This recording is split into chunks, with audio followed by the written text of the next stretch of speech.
सुबह तक सेट होगी हैं? सुबह तक सेट होवे लारी, सुबह तक सेट होवे लारी। हम देखिए कल दिन मतलब एक दो दिन में सेट हो तैयार बात ऊपर की हाइट कार्ड है ना, हाइट कार्ड है कि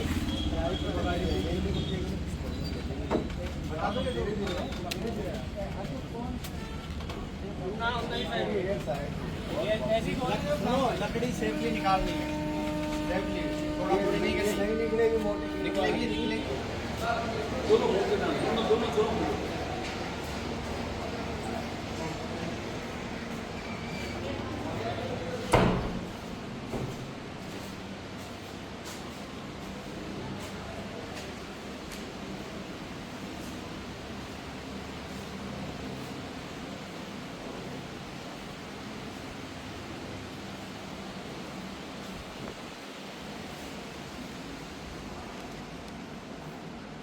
सीटी स्कैन बाड़मेर में पहले पीपीपी मोड पे थी, वो बंद हो गई थी। उसके बाद में यहाँ से प्रयास करके एक आउटसोर्स के तहत हमने 10 महीने का किया था जो टेंडर करके उसके तहत शुरू की गई थी। वो भी 22 अगस्त 2025 को जो आउटसोर्सिंग का टेंडर था वो पूर्ण हो गया था। उसके बाद में वो दोबारा सीटी स्कैन यहाँ पूर्ण रूप से नहीं लग पाई थी, उसकी सैंक्शनिंग कुछ बाकी थी जो स्टेट लेवल पे थी, उसके लिए भी प्रयास किए जा रहे थे। तो वो सैंक्शनिंग भी हमारी जनवरी के अंदर जो सीटी स्कैन और एमआरआई की हो गई है, वो पीपीपी मोड पे नई वाली बिल्डिंग में लगेगी। उस दौरान जो नहीं लग पा रही थी तो एक प्रयास और किया गया था। डीओ लेटर जो पूर्व जिला कलेक्टर टीना डाबी जी के टाइम से वहाँ से लिखाया गया था राजमहल के डायरेक्टर को कि हमारे किसी तरह से आउटसोर्स से सीटी स्कैन का प्रबंध किया जाए जब तक स्थायी को सीटी स्कैन नहीं लग जाती है। तो उस दौरान हमारे को सैंक्शनिंग मिल गई थी कि आप समझने के लिए आउटसोर्सिंग करके और इसकी प्रयास करके इस अस्पताल के अंदर सीटी सुविधा उपलब्ध करवाई जाए। तो हमने उसके लिए एक टेंडर किया था, उसके अंदर कुछ खामियां थी, इसलिए उसको एक फर्म आई थी, उसमें संपूर्ण वो क्वालिफाई नहीं हो रही थी, उस टेंडर को निरस्त किया। तो हमने दूसरी बार टेंडर किया, उसके अंदर 7 फर्मों ने भाग लिया था और 7 फर्मों में से 4 फर्म क्वालिफाई हुई थी। और उसके दौरान हमने L1 का वर्क ऑर्डर दे दिया था और उसको वर्क ऑर्डर दे के हमने 1 महीने का टाइम पीरियड दिया था कि आप 1 महीने के अंदर स्थापित कर दें।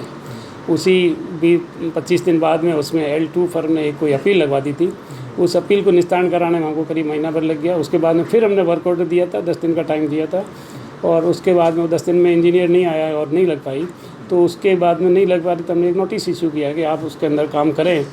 तो उस नोटिस के दौरान भी वो नहीं कर पाई, तो हमने एक लास्ट नोटिस भी दिया था कि अब 3 दिन के अंदर आप नहीं कर पाएंगे तो हम आगे की कार्रवाई करेंगे। उस दौरान L3 ने एक अपील और लगा दी, तो उस अपील के अंदर भी हमको 15 दिन और ख़राब हो गए और उस अपील का भी हमने 5 तारीख को निस्तारण हो गया, वो अपील खारिज हो गई। तो 5 तारीख के बाद में 7 तारीख को हमने वापस 5 दिन का लास्ट टाइम दे करके इस कार्य को करवाने के लिए कहा गया था। तो उस दौरान वे कल जो मैडम का भी विजिट हुआ था, उन्होंने भी कहा इस फाइल को हम प्रोसेसिंग करेंगे और देखेंगे कि क्यों नहीं लग पा रही है। तो कल शाम को जो है फर्म L1 ने सीटी स्कैन अंदर ला दिए और वो इंस्टॉलेशन प्रोसेस भी प्रोग्रेस में है और 2-3 दिन हो सकता है लग जाए क्योंकि इसमें इंस्टॉलेशन भी होगा और AERB का सर्टिफिकेशन ज़रूरी है, वो सर्टिफिकेशन का प्रोसेस ही होगा। वो जैसे ही कंप्लीट होगा हम सीटी स्कैन की सुविधा मरीजों के लिए उपलब्ध करवा देंगे। इसके लिए हम सारे ज़िले के जो जनप्रतिनिधि है उनका बहुत सहयोग रहा था, पूर्व जिला कलेक्टर श्री टीना डाबी जी उनका रहा था और वर्तमान जो हमें जिला कलेक्टर उन्होंने बिल्कुल सकारात्मक लिया था। अपील निस्तारण कराने के लिए भी हमको कहा था कि जल्द करवा देंगे।